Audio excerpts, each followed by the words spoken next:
Ladies and gentlemen, welcome back to my channel, Abducted here, and today I'm going to be talking about Diverse Peace, what I think of it. I leveled to the max level, which is 1000, and I kind of got the gist of the basic core mechanics that the game has to offer, and you know, the thing with that game though is it kind of reminds me more of Memesy instead of any other game, to be fair, because the leveling was so fast, and once you actually acquire a fruit, which you can only get by either finding a dropped fruit, which is kind of normal for these games, or getting it at the spin random fruit guy, which is also not hard to find. I might actually do some guides on it if you wish me to do so. Apart from all of that though, the game doesn't seem so diverse as I hoped for, to be honest. I mean, yes, there's a boss system in it and you can obtain some items, but the game doesn't necessarily show you very much on how to do it and what really is the point of it and what kind of things you can get. So with the random spawner, I think that's pretty nice that you have a guy out there that you can actually spin for random items, at least for random fruits. I spun away like 10,000 shards, and the best that I got was magma and light, and these two fruits, they can easily carry you through the entire 1000 levels. It took me about, I would probably say, like 2 hours maybe to get to max level. It wasn't a very long road. Of course, the end game kind of like builds around fighting bosses and getting all of these things that they drop. There's a very, very low chance of specific or special items dropping. Now, with the fruits, I would have hoped for a little bit more guidance on what is the fruit that we can actually get. It would be nice if there would be a banner that we know that what we can spin for, because the only thing that I really found out that I could spin for, let me check real quick, which was spin fruit, invisible fruit, light fruit, and magma fruit. Now, the magma fruit is awesome, very easy to get, and it is extremely powerful. I leveled most of my 1000 levels with the magma fruit, and then afterwards I actually got the light fruit, sorry. And with the light fruit, you know, we all know these games, they kind of make you travel very far and fast and stuff like that, so I enjoyed that part of it as well. But the boss fighting was nothing I truly really liked. I think you have better options, different games where the boss fighting is a little bit more polished. The game, for me personally, felt a little bit flat. I was basically, most of the 1000 levels that I was doing, I was bored most of the time, because the game, I really thought with the name of Diverse Peace, I really thought that they would bring something diverse to the table that would interest me and keep me a little bit more. Now, you know, you have some other games like Block Fruits and stuff, they go for the same theme. This game doesn't. You actually have specific different anime characters or /anime bosses in the game that you can fight from many different animes out there, but all over that didn't really necessarily completely impress me. Now, the game just recently released, I understand that, and I'm not just here to talk bad about all of these things. There were actually some really nice and interesting things that the game actually had to offer as well, and one of them is the map building. The map building is very, very nice. I enjoy the map building. There's a nice questing system in it, there's a nice track system in it, you can trade in the game, there's a party system in it. So for a very early on release of the game, I think that's already quite a bit, and that's not bad. That is actually quite good. Now, I also checked into the shop and I wanted to see like what's going on there, how heavily do they monetize it. There's a few limited bundles like Sid's bundle and Azen's bundle. There's a starter bundle in it as well. There's some in-game benefits if you have VIP. I mean, talking about Roblox VIP, right? And there's also a VIP pass. There's a ×2 experience pass, which in my, well, you know, it took me 2 hours free to play, then I think you don't necessarily need a ×2 experience game pass yet, but that might actually happen along the way.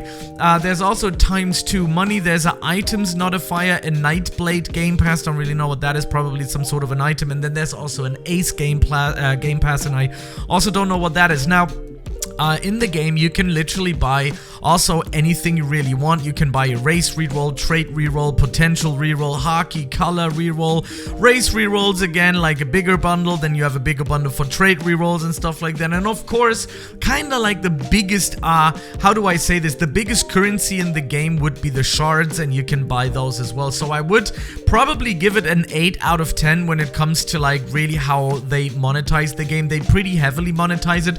One thing I do have to give them credits for though is that you don't get get any Robux offers when you play the game, because there's many Roblox games out there when you just like run around over certain of things. You have like 10 pop-ups. Do you want to buy this? Do you want to favorite the game? Do you want to be notified when you want this and this and that and this? And this game doesn't actually have that, so I do respect them for, you know, doing that as well. But have I found anything different towards any other Blocks Fruits type game? No, this game didn't really have it. One thing that I do want to let you guys know, you can get a free private server on here, which is really good for many reasons. Number one is you're not going to get killed by other people, because there's a lot of PvP going in as well, which most of these games, you know, kind of have. But if you're on a private server, you know, you have all of the fruits that spawn and all of the quests that you want to do, you have them on your own. There was one thing that was really annoying, and that was the boss spawning, because every single island that this game has, and this is where kind of, I guess, the diversity comes into it, where it kind of wants to be different, that most of these islands, they have bosses that you can fight, and they have a low percentage where you can either get an item or a crafting item or something like that. I haven't gotten deeply into it. I did get a few mythic chests here and then. If I go into my storage here and I'm checking out what kind of items I have, I also have a meteor fragment, which is apparently like a secret, but I don't know what to do with it. There's a broken jinky that I have. I have no idea what that does. A salmon. I have gold, luck potions, and iron and stuff like that. There's things that you can get in this game, which I think is pretty cool. But I think the game really kind of throws you, and again, no pun intended here, literally into the deep waters, into the cold waters, and you don't really know what to do. Now, most of these games are like that, so I'm not necessarily taking a point for that here, but I just wanted to point out that if you're somebody that wants to get into these kind of like Blocks Fruits type of games, then this game is a game that really doesn't explain very much. Another thing that I've also noticed is, I mean, while the map building, like these small islands that they built, you can see that they actually put in kind of a lot of detail. They look really nice, so if you're an anime fan and you see your area, so to speak, you might actually be impressed. But what I noticed is that the whole thing doesn't necessarily seem too big. You can literally dash from one island to another. There's no boat system as far as I believe. I haven't seen any boats driving around, and I also haven't seen a boat seller, so the main way basically you want to get around is by dashing.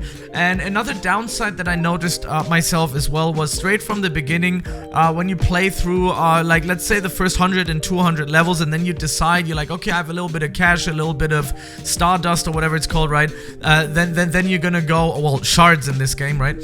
Then you're gonna go and you want to buy yourself this item, or you know, the random what is it called, the fruits.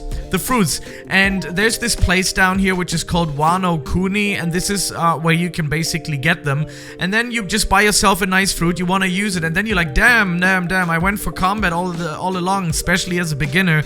You know, you put all of your stats into combat and not into the actual fruit power, and if you then want to refund it, this is where it's going to get a little tricky, because at that beginner stage, you're going to be able to only refund if you're actually going to pay for it. Now, while it's only 10 Robux, I can see that some of y'all, they don't have nothing. They have 0 Robux.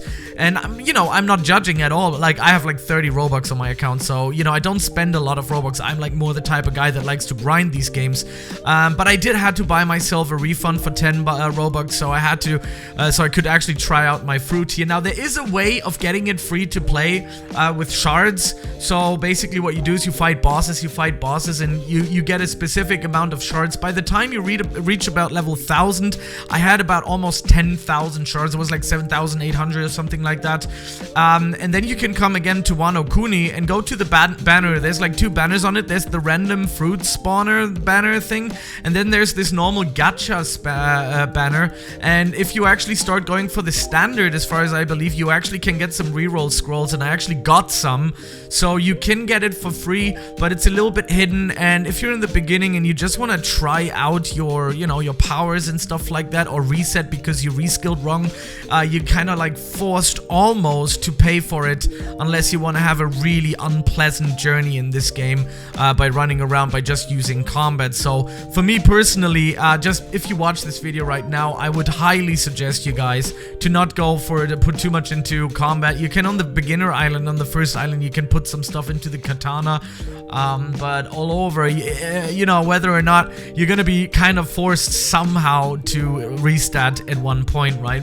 Once I reached the level 1000, it said that I got rank tier 0. I don't know what tier 0 is. I've been trying to look around on my account, into settings, into stats, like everywhere where I could look at, and I haven't found anything that was related to tier 0.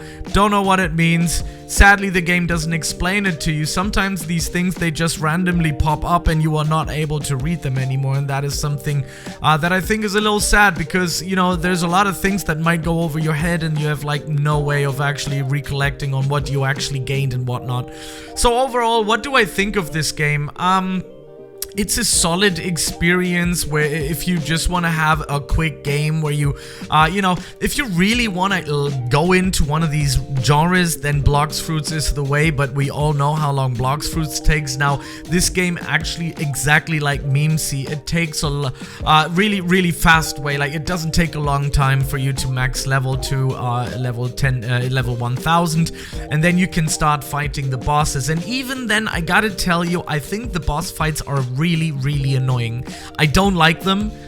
This is something I just gotta say how it is. I hated the boss fight. I actually wanted to just, you know, reroll something here, and then Sid Kagenu, or whatever his name is, Kagenu, attacked me and literally beat the crap out of myself, and I had no chance of doing anything. So this took a lot of value for it. Well, I've also came across a few bugs, which is kind of not really good. And overall, the experience, I mean, yeah, it just released, right? They're gonna probably work on this, and they're gonna continue building.